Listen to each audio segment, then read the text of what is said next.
Assalamualaikum warahmatullahi wabarakatuh. Perkenalkan, saya Reno Betari Anjani dari kelas Akuntansi Syariah 7C akan menyampaikan review jurnal dan sinopsis penelitian saya. Jurnal utama yang saya gunakan berjudul Past Behavior, Financial Literacy and Investment Decision Making Process of Individual Investor. Penulis Rajiv Kumar Raut, tahun 2020. Latar belakang, Simon 1997 menyatakan bahwa individu jarang memiliki informasi, motivasi atau waktu yang memadai untuk membuat keputusan rasional sempurna. Dalam ekonomi perilaku, individu sering digambarkan sebagai pencari kepuasan daripada pembuat pilihan optimal. Kahneman dan Tversky 1979, dan telah didalilkan bahwa manusia tidak secara alami membuat keputusan yang rasional. Sebaliknya, keputusan tidak dapat diprediksi dan tidak konsisten. Tomer 2016. Individu sering mendasarkan keputusan mereka saat ini pada tindakan masa lalu yang disebut sebagai bias kognitif. Penelitian ini berusaha untuk mengeksplorasi bagaimana individu membuat keputusan dengan mengacu pada pengalaman masa lalu mereka yang cenderung bias. Faktor-faktor seperti mendapatkan pengakuan di masyarakat, ketakutan akan kritik, dan kendala seperti pengetahuan teknis dan kurangnya pengalaman investasi merupakan komponen utama dari pengambilan keputusan yang tidak rasional oleh investor. Penelitian ini bertujuan untuk mengeksplorasi pentingnya perilaku masa lalu dan literasi keuangan dalam pengambilan keputusan investasi investor individu dan menguji validitas teori plan of behavior pada proses pengambilan keputusan investasi investor. Research Gap, Gopi dan Ramaya 2007 menggunakan model Theory of Planned Behavior sebagai lensa untuk melihat niat investor untuk berdagang secara online. Mereka menemukan hubungan positif dengan attitude, subjective norms, dan perceived behavioral control dalam penelitian mereka. Lee, Partridge, dan Ho 2003 menggunakan Theory of Planned Behavior untuk memprediksi perilaku investasi di Singapura dan menemukan bukti kuat dari hubungan positif antara attitude, subjective norms, dan perceived behavioral control dengan niat untuk berdagang online. Mahastanti dan Haryadi 2014 meneliti investor wanita dan menemukan bahwa niat membeli produk keuangan dipengaruhi oleh perceived behavioral control, tetapi tidak dipengaruhi oleh attitude dan subjective norms. Tinjauan literatur, teori perilaku terencana atau Theory of Planned Behavior. Theory of Planned Behavior atau TPB merupakan perluasan dari Theory of Recent Action atau TRA. Dalam TRA dijelaskan bahwa niat seseorang terhadap perilaku dibentuk oleh dua faktor utama, yaitu attitude toward the behavior dan subjective norms. Fishbein dan Atzen 1975. Sedangkan dalam TPB ditambahkan satu faktor lagi, yaitu perceived behavioral control atau Atzen 1991. Attitude toward the behavior adalah fondasi negatif dan positif untuk perilaku masa depan yang mungkin nyaman dan menyenangkan. Smith 2010. Subjective norms atau norma subjektif didefinisikan sebagai tekanan sosial yang dirasakan untuk melakukan atau tidak melakukan perilaku. Atzen 2002. Kontrol perilaku atau perceived behavioral control didefinisikan sebagai persepsi seseorang tentang kemudahan atau kesulitan dalam melakukan perilaku yang dihasilkan dari ada dan tidak adanya sumber daya dan peluang yang diperlukan. Atzen 2002. Selanjutnya, metodologi penelitian. Jenis penelitian menggunakan jenis penelitian eksplanatori dengan pendekatan kuantitatif dengan menggunakan data primer, populasi dan sampel, investor yang merupakan pedagang aktif selama lebih dari 3 tahun di pasar saham di 4 negara bagian India, yaitu Bihar, Benggala Barat, Delhi, dan Assam. Hampir 700 responden dihubungi dan lebih dari 500 kuesioner dibagikan dan total 448 kuesioner telah diisi. Karena informasi yang tidak lengkap, akhirnya 390 tanggapan dipertimbangkan untuk analisis lebih lanjut.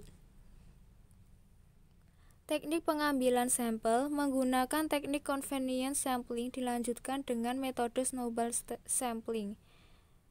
Teknik analisis menggunakan teknik analisis deskriptif dan inferensial. SPSS 20.0 digunakan untuk analisis deskriptif dan model persamaan struktural. SEM dilakukan dengan menggunakan perangkat Luna Amos 20.0 untuk analisis inferensial. Teknik pengumpulan data. Teknik pengumpulan data dalam penelitian ini menggunakan kuesioner. Jurnal 2 berjudul Literasi dan Efikasi Keuangan Terhadap Minat Mahasiswa Berinvestasi di Pasar Modal. Penulis Tri Pangestika dan Ellen Rusliati, tahun 2019. Latar belakang. Setiap tahun pertumbuhan investor di pasar modal Indonesia selalu meningkat. Namun jika dibandingkan dengan populasi penduduk masih sangat rendah.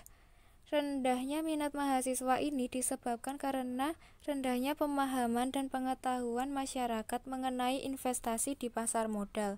Merawati dan Putra 2015. Hal ini juga disampaikan oleh Direktur Utama PT Bursa Efek Indonesia (BEI) Tito Sulistyo tahun 2015 bahwa minat investasi masyarakat yang rendah disebabkan oleh kurangnya pengetahuan dan pengalaman investasi di pasar modal. Widayati 2012 menjelaskan bahwa perkuliahan sangat berperan penting dalam proses pembentukan literasi keuangan mahasiswa. Banyak mahasiswa yang telah memiliki pengetahuan keuangan tentang cara berinvestasi di pasar modal dan telah mencoba untuk berinvestasi, namun tak sedikit yang mengalami kegagalan. Hal itu terjadi karena tidak mempunyai tujuan keuangan yang spesifik dan belum memiliki keyakinan atau kepercayaan diri untuk mempraktikkan ilmu yang diperoleh mengenai pasar modal yang sesungguhnya. Penelitian ini bertujuan untuk mengetahui pengaruh literasi dan efikasi keuangan terhadap minat berinvestasi di pasar modal. Research Gap. Riyadi 2017 mengemukakan minat investasi mahasiswa secara simultan dipengaruhi oleh manfaat investasi, modal investasi minimal, motivasi, return dan edukasi. Walaupun secara parsial, return dan edukasi tidak berpengaruh signifikan. Menurut Malik 2017, faktor yang mempengaruhi minat investasi secara positif dan signifikan adalah risiko pendapatan dan motivasi. Tandio dan Widana Putra 2016 mengemukakan minat investasi dipengaruhi oleh pelatihan pasar modal dan return, sedangkan persepsi risiko, gender, dan kemajuan teknologi tidak berpengaruh signifikan. Hasil penelitian Yulianti dan Silvi 2013 menunjukkan pengetahuan keuangan dan pengalaman keuangan yang berpengaruh terhadap perilaku perencanaan investasi keuangan keluarga. Tinjauan literatur. 1. Minat berinvestasi. Pajar 2017 menyatakan bahwa minat investasi merupakan hasrat atau keinginan yang kuat pada seseorang untuk mempelajari segala hal yang berkaitan dengan investasi hingga pada tahap mempraktikannya. 2. Literasi keuangan. Penelitian Bushan dan Meduri 2013 mengungkapkan bahwa literasi keuangan adalah kemampuan untuk membuat penilaian informasi dan mengambil keputusan yang efektif tentang penggunaan dan pengelolaan uang. 3. Efikasi keuangan. Brandon dan Smith 2009, Baskara 2017, Sina 2013 mengemukakan bahwa efikasi keuangan adalah keyakinan positif pada kemampuan untuk berhasil dalam mengelola keuangan. Metodologi penelitian. Jenis penelitian menggunakan jenis penelitian deskriptif dan verifikatif dengan pendekatan kuantitatif dan menggunakan data primer. Populasi dan sampel. Populasi adalah mahasiswa aktif yang telah atau sedang menempuh mata kuliah manajemen investasi dan portofolio di program studi manajemen, teori portofolio dan analisis investasi di program studi akuntansi, dan ekonomi moneter 1 dan 2 di program studi ekonomi pembangunan Fakultas Ekonomi dan Bisnis Universitas Pasundan Bandung pada tahun ajaran 2017-2018 sebanyak 489 mahasiswa. Sampel yang diambil sebanyak 83 mahasiswa. Teknik pengambilan sampel menggunakan metode Slovin. Teknik analisis. Metode statistik yang digunakan adalah analisis regresi linear berganda, korelasi berganda, dan koefisien determinasi. Teknik pengumpulan data. Kuesioner disusun dengan skala semantik diferensial menggunakan skor 1 sampai dengan 7. Jurnal ketiga yang saya gunakan berjudul Attitudinal Factors, Financial Literacy and Stock Market Participation. Penulis Sriram Sivaramangkrishnan, Mala Srivastava, dan Anupam Rastogi, tahun 2017. Latar belakang. Literasi keuangan telah menjadi bagian dari perdebatan populer seputar kebiasaan investasi di India. Secara khusus, ada kekhawatiran yang signifikan tentang tabungan yang rendah dalam instrumen keuangan dibandingkan dengan tabungan dalam emas dan real estate. Studi empiris telah menunjukkan bahwa faktor-faktor seperti pendidikan, pendapatan, usia, jenis kelamin, literasi keuangan, dan toleransi risiko telah menunjukkan korelasi yang tinggi dengan partisipasi pasar saham. Misalnya, Christiansen et al. 2008, Cole et al. 2012, Greenblatt et al. 2011, Guiso dan Japali 2005, Hong et al. 2004. Namun, tidak ada studi yang berkaitan dengan pasar berkembang di mana faktor-faktor tersebut dan pengaruhnya terhadap partisipasi ekuitas diteliti bersama. Peneliti mengeksplorasi dan mengoperasionalkan dua konstruksi yang sampai sekarang belum dieksplorasi, yaitu persepsi regulator dalam konteks investasi ekuitas dan kerepotan dalam melakukan investasi. Sangat penting untuk menilai apakah investor retail mempercayai kompetensi dan kecenderungan regulator untuk menjaga pasar aman dari praktik penipuan. Selain itu, hanya ada sedikit penelitian yang berkaitan dengan sejauh mana atau bagaimana kerepotan dalam berinvestasi pada akhirnya mempengaruhi niat investasi. Research gap. Bukti empiris menunjukkan bahwa literasi keuangan subjektif dan objektif secara positif mempengaruhi partisipasi pasar saham. Misalnya, Van Rooj et al. 2011, Guiso dan Sodini 2013, Kabir et al. 2011 menemukan bahwa kekayaan dan pendapatan yang tinggi lebih dikaitkan secara positif dengan kepemilikan saham. Menurut Salvet et al. 2009, kepercayaan yang merupakan sifat individu yang relatif stabil dan menjelaskan keengganan atau kecenderungan yang terus-menerus untuk berinvestasi dalam aset berisiko. Dimok dan Cowenberg 2010 menemukan bahwa penghindaran kerugian yang lebih tinggi dikaitkan dengan kemungkinan partisipasi yang lebih rendah secara langsung atau tidak langsung di pasar saham. Studi oleh Lim et al. 2013 yang dilakukan di pasar Singapura menunjukkan adanya hubungan negatif antara intensi investasi pasar saham dan penghindaran risiko. Tinjauan literatur. 1. Teori perilaku terencana atau Theory of Planned Behavior. Menurut teori tersebut, perilaku seseorang dapat diprediksi dengan niat yang diprediksi oleh sikap terhadap perilaku atau attitude toward the behavior, norma subjektif atau subjective norms, dan persepsi kontrol perilaku atau perceived behavioral control. Attitude toward the behavior adalah faktor pertama dan mengacu pada sejauh mana seseorang memiliki evaluasi yang disukai atau tidak disukai dari perilaku tersebut. Faktor kedua, subjective norms atau faktor sosial, mengacu pada tekanan sosial yang dirasakan untuk melakukan atau tidak melakukan perilaku.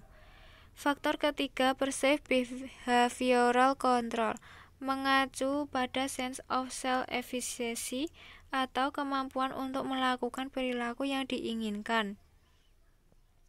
2.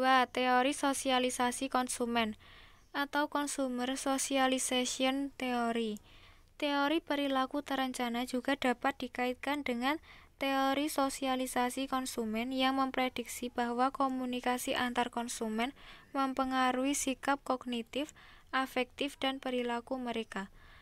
Melalui sosialisasi, konsumen mempelajari keterampilan, pengetahuan, dan sikap terkait konsumsi di pasar.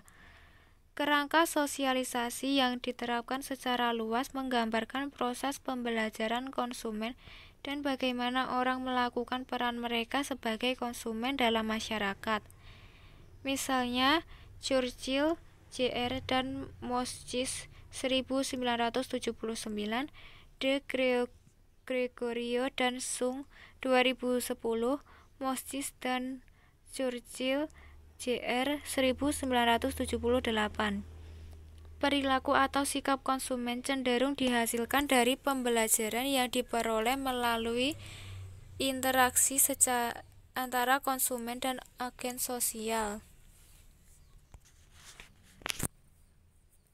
Metodologi penelitian. Jenis penelitian menggunakan jenis penelitian campuran, yaitu kualitatif dan kuantitatif. Populasi dan sampel. Tahap 1 yaitu tahap kualitatif melibatkan 31 wawancara mendalam dengan pakar industri dan akademisi dari 15 kota di seluruh India. Tahap 2 melalui desain survei standar. Hampir 1.650 responden di 4 kota berbeda di India, yaitu Mumbai, Delhi, Coimbatore, dan Ranchi. Masing-masing mewakili zona geografis yang berbeda, dihubungi untuk kuesioner penyaringan. Lebih dari 1.300 kuesioner dibagikan. Hampir 900 responden ditemukan memenuhi syarat. Ukuran sampel akhir yang didapat digunakan adalah 506. Teknik pengambilan sampel. Pengambilan sampel yang digunakan adalah teknik cluster sampling. Teknik analisis. Model pengukuran didasarkan pada hubungan antara konstruk laten dan variabel yang diukur. Penilaian pengukuran konstruksi laten dilakukan dengan menggunakan analisis faktor konfirmatori atau confirmatory factor analysis. Teknik pengumpulan data. Teknik pengumpulan data dalam penelitian ini yaitu dengan wawancara secara telepon dan menggunakan kuesioner. Selanjutnya, sinopsis penelitian. Peneliti mengambil judul Pengaruh Literasi Keuangan dan Penghindaran Risiko terhadap Minat Generasi Milenial untuk Berinvestasi di Pasar Modal. Aplikasi Teori Planned Behavior. Latar belakang penelitian. Investasi merupakan salah satu langkah yang dapat diambil dalam mengatasi pemulihan perekonomian Indonesia. Dengan berinvestasi dapat menstabilkan perekonomian masyarakat serta menopang pertumbuhan ekonomi. Untuk melakukan investasi di pasar modal dibutuhkan pengetahuan yang memadai, pengalaman, serta naluri bisnis untuk menganalisis efek-efek mana yang sebaiknya dibeli, mana yang sebaiknya dijual, dan mana yang tetap dimiliki. Selain itu, investor harus meninggalkan budaya ikut-ikutan, gambling, dan sebagainya yang tidak rasional. Dalam menghadapi pasar jual beli saham, investor harus rasional dan memiliki ketajaman perkiraan masa depan perusahaan yang sahamnya akan dibeli atau dijual. Darmawan dan kawan-kawan 2019.